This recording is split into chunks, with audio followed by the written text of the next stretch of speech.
بسم اللہ الرحمن الرحیم۔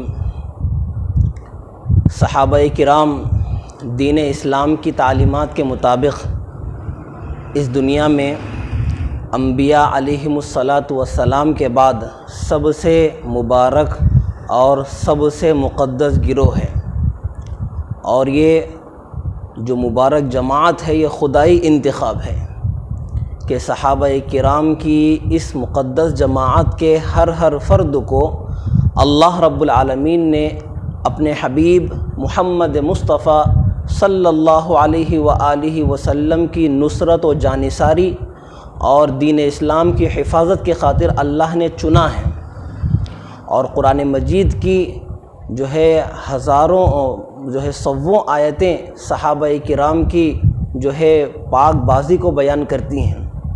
چنانچہ سورہ بقرہ میں کی آیت نمبر 137 میں اللہ رب العالمین نے صحابہ کرام کے ایمان کو معیار قرار دیا ہے۔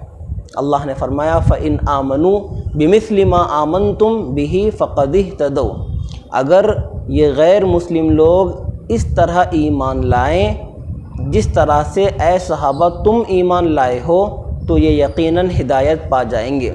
صحابہ کرام کے ایمان کو معیار قرار دیا گیا ہے۔ اسی طرح سورۃ الحجرات کی آیت نمبر 3 میں صحابہ کرام کے تقوی، طہارت، ان کی پاک بازی کو بیان کیا۔ اللہ نے فرمایا اولئک الذین امتحن اللہ قلوبہم للتقوی لہم مغفرۃ واجر عظیم، ان کے تقوی اور طہارت کی گواہی اور شہادت خود اللہ رب العالمین نے دی ہے۔ اسی طرح سورہ حجرات کی آیت نمبر 7 اور 8 میں فرمایا گیا وَلَكِنَّ اللَّهَ حَبَّبَ إِلَيْكُمُ الْإِيمَانَ وَزَيَّنَهُ فِي قُلُوبِكُمْ وَكَرَّهَ إِلَيْكُمُ الْكُفْرَ وَالْفُسُوقَ وَالْعِصْيَانَ أُولَئِكَ هُمُ الرَّاشِدُونَ۔ ان آیات میں اللہ رب العزت نے حضرات صحابہ رضی اللہ عنہم اجمعین کی دین کے ساتھ مناسبت اور طبعی طور پر اللہ کی نافرمانی سے ان کو جو کراہت تھی اور طبعی طور پر معصیت سے جو نفرت ان کی طبیعتوں میں آ گئی تھی، اس کی گواہی اللہ رب العالمین نے دی ہے۔ اور اس طرح کی سینکڑوں آیتیں ہیں قرآن مجید میں جن سے صحابہ کرام کا مقام اور مرتبہ اللہ کی بارگاہ میں معلوم ہوتا ہے۔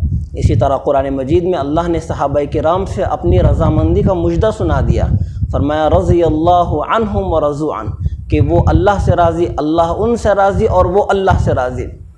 تو یہ اتنا مبارک گروہ ہے کہ قرآن مجید میں جگہ جگہ سینکڑوں مقامات پر اللہ نے ان کے ایمان، ان کے تقوی، ان کے طہارت، ان کی پاک بازی، ان کی امانت، ان کی عدالت کی گواہی اللہ نے جگہ جگہ پر دی ہے۔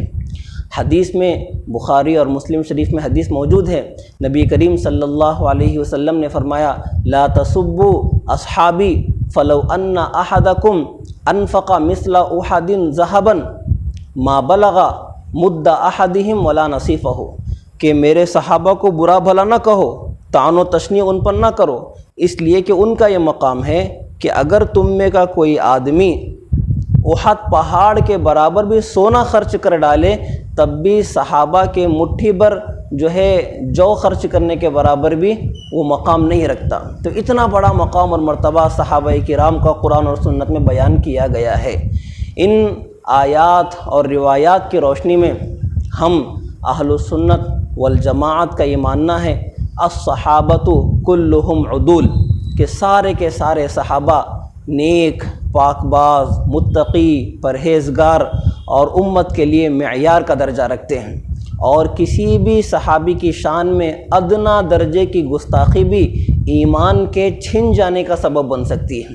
اسی لیے ہر صحابی رسول صلی اللہ علیہ وآلہ وسلم کا دل سے احترام کرنا اور ان کو ہدایت کے چراغ ماننا یہ ہمارے لیے نہایت ضروری اور ذمہ داری ہے۔ اور ہم اہل السنت والجماعت صحابہ کرام سے بے پناہ عقیدت اور محبت بھی رکھتے ہیں، اور غیر معمولی حساسیت اور غیرت صحابہ کرام کے معاملے میں ہم رکھتے ہیں۔ اسی لیے نہ تو ہم صحابہ کرام کی شان میں گستاخانہ الفاظ استعمال کر سکتے ہیں اور نہ ہی صحابہ کرام کی شان میں گستاخیوں کو ہم برداشت کر سکتے ہیں۔ یہ اہل سنت والجماعت کا طریقہ کار ہے، اور ہمارا یہ ماننا ہے کہ صحابہ سے محبت مومن ہی کرے گا اور صحابہ سے بغض منافق ہی رکھے گا۔ صحابہ سے محبت رکھنا نبی سے محبت کی دلیل ہے، اور صحابہ سے بغض رکھنا، صحابہ سے بدگمانی رکھنا حضور پاک صلی اللہ علیہ وسلم سے بغض اور نفرت کی دلیل ہے۔ من احبہم فبحبی احبہم ومن ابغضہم فببغضی ابغضہم۔ اسی لیے صحابہ کے معاملے میں آدمی کو بہت زیادہ محتاط رہنا چاہیے۔ ماہ محرم میں بعض مرتبہ سوشل میڈیا پر غلط قسم کے لوگوں کی جانب سے ایسی بیان بازیاں ہوتی ہیں کہ لوگ جو ہے ان کو سن کر متاثر ہونے لگتے ہیں اور صحابہ کرام سے بدگمان ہونے لگتے ہیں، اور صحابہ کرام سے جو ہے عقیدت میں کمی آنے لگتی ہے۔ اسی لیے نہایت بہت اہمیت کے ساتھ صحابہ کرام کے مقام اور مرتبے کو اچھی طرح سے جاننا چاہیے، سمجھنا چاہیے۔